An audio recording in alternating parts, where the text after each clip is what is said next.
Welcome dear friends. Today we are going to look at short story Overcoat.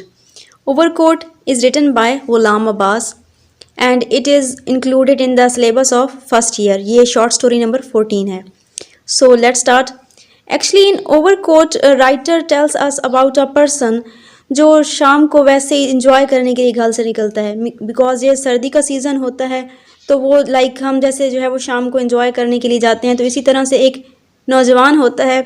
जो कि देखने में बहुत अच्छा मालूम होता है मीन्स उसकी अपीयरेंस वगैरह अच्छी होती है काफ़ी उसने अच्छी ड्रेसिंग वगैरह की होती है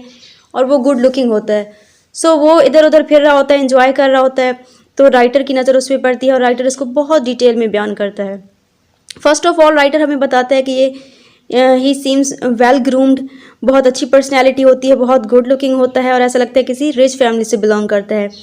and then he tells us कि ये विंटर सीज़न है मीन्स ये जो है वो अब जनवरी मिड समर है मीन्स जनवरी के सीज़न में हम सोच सकते हैं कि किस तरह से सर्दी होती है, किस तरह का सीज़न होता है। तो वो कहते हैं ये सर्दी है और लगता है जैसे सर्दी की शाम को ये एंजॉय करने के लिए घर से निकला है। देन उसके बाद राइटर हमें बताते हैं कि ये फिर यंग मैन क्या करता है, ये शॉप पे जाता है, कभी कभी इधर उधर जाता है, कभी इंजॉय करता है। So first of all writer हमें बताते हैं कि ये पहले जाता है एक पर्शियन कारपेट की शॉप पे, वहाँ पे ये कारपेट्स देखता है, उनकी प्राइस पूछता है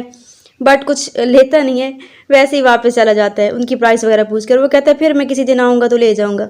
उसके बाद ये फिर जाता है बुक स्टॉल पे भी जा किसी तरह से ये 2-4 बुक्स खोलता है, उनको देखता है और फिर वहीं पर आके वहाँ से चला जाता है, बुक भी नहीं लेता ये। उसके बाद राइटर हमें बताते हैं कि ये डेविस रोड और फिर मॉल और फिर चेरिंग क्रॉस की तरफ जाता है मीन्स ये वैसे ही चहलकदमी कर रहा होता है, वैसे इंजॉय कर रहा होता है, इधर उधर फिर रहा होता है। एंड देन इम्पॉर्टेंट थिंग कि about his brown overcoat, because इस शॉर्ट स्टोरी का नेम ही ओवरकोट है तो वो राइटर इसके ओवरकोट को बहुत जो है वो डिटेल में बयान करता है। फर्स्ट ऑफ ऑल राइटर हमें बताते हैं कि इसका ओवरकोट जो है वो ब्राउन कलर का है और इसमें बटन जो है वो लगे हुए हैं शरबती रंग के जो कि बहुत खूबसूरत लग रहे हैं। एंड देन अबाउट इट्स उसकी सिलाई के बारे में बताता है कि किस तरह से उसके ओवरकोट की सिलाई बहुत अच्छे तरीके से की गई है मीन्स ऐसा लगता है किसी माहिर दर्जी ने इसकी सिलाई की है और ये काफ़ी जो है वो एक्सपेंसिव किस्म का ओवरकोट है और ये नौजवान जिसने ये पहना हुआ है ओवरकोट वो भी बहुत इसमें अच्छा लग रहा है और यही जो है वो रीज़न है मे बी कि वो इतना अच्छा ओवरकोट पहना हुआ है उसने, तो इसी ओवरकोट को देख के लगता है कि ये किसी अच्छी फैमिली से बिलोंग करता है। एंड देन उसके बाद राइटर हमें बताते हैं कि like it was January and Saturday evening होती है जब ये वहाँ पे फिर रहा होता है। उसके बाद वहाँ पे उसके साथ से कोई गुजरते हैं लाइक जैसे हमारे यहाँ होते हैं ना, हम समटाइम्स रोड पे या कहीं से गुजर रहे होते हैं तो साथ वो डिफरेंट चीज़ें बेचने वाले गुजर रहे होते हैं, तो इसके साथ से एक पान वाला गुजरता है और ये उससे फिर बात करता है कि भाई तुम्हारे पास चेंज है, तो वो कहते हैं नहीं मेरे पास चेंज तो नहीं है लेकिन मैं आपके लिए ले आता हूँ। बट देन ही सेज़ कि अगर आप वापस ना आए तो फिर क्या होगा, तो वो उससे कहता है कि फिर आप साथ ही आ जाए, हम जाके चेंज ले आते हैं। तो फिर उसके बाद ये कहते हैं नहीं एक ठहरे मेरे पास एक आना है,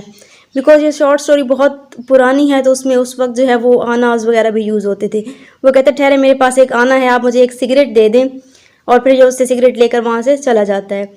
मीन्स कि ये जब भी कोई चीज़ देखता है या लेता है, अब उसने एक सिगरेट ली है और वो इतने उसने क्या कह सकते कि इंजॉय करके लिए, इतना उसने एटीट्यूड दिखा कर लिया है।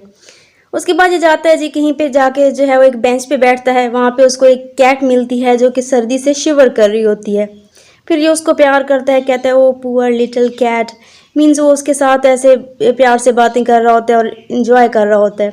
साथ सिगरेट की जो है वो सिगरेट भी इंजॉय कर रहा होता है। उसके बाद राइटर हमें बताते हैं कि वहाँ पे जहाँ पे ये बैठा हुआ था बेंच पे या रोड से गुजर रहा था तो वहाँ पे काफ़ी बैगर्स फिर रहे थे, डिफरेंट टोंगा वाले टैक्सीज वगैरह थी और वेंडर्स भी फिर रहे थे। वेंडर्स आर लाइक जैसे हम देखते हैं ना कि साइड्स पे कुछ चीज़ें बेचने वाले लोग होते हैं जिसको उर्दू में कहते हैं फेरी वाले। लाइक जैसे अभी पान वाले का हमने जिक्र किया, इसी तरह से कुछ लोग जो है वो समटाइम्स फ्लावर्स वगैरह बेच रहे होते हैं, कुछ जो है वो छोटी सी मतलब खाने की चीज़ें बेच रहे होते हैं या कोई और जो है वो इस तरह की जो है वो डेली यूज़ की चीज़ें बेच रहे होते हैं। तो वो कहते हैं वो भी साइड से गुजर रहे हैं, बट ये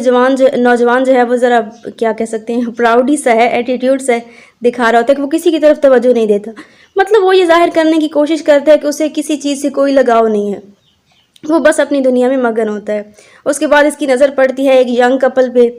जो कि जा रहे होते हैं और इसकी ये कपल काफ़ी इसको अट्रैक्ट करते हैं और ये जो है नौजवान उनके पीछे पीछे चल पड़ता है। मीन्स वो उनकी गॉसिप, उनकी बातें सुन रहा होता है, उनको वैसे नोटिस कर रहा होता है, बट सडनली एक ट्रक आता है और इस नौजवान को वो कुचल देता है। यहीं पे जो है उसकी कंडीशन बहुत सीरियस होती है इस यंग मैन की, और इसको उठाकर हॉस्पिटल ले जाया जाता है। जैसे इसको हॉस्पिटल ले जाया जाता है इसकी डेथ हो जाती है।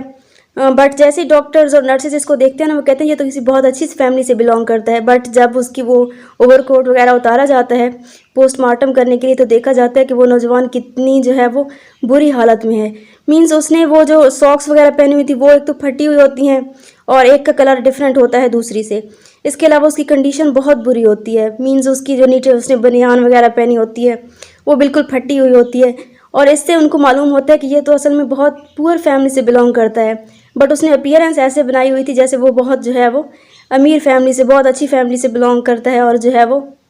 Like he can afford many things, और वो एटीट्यूड ऐसे दिखा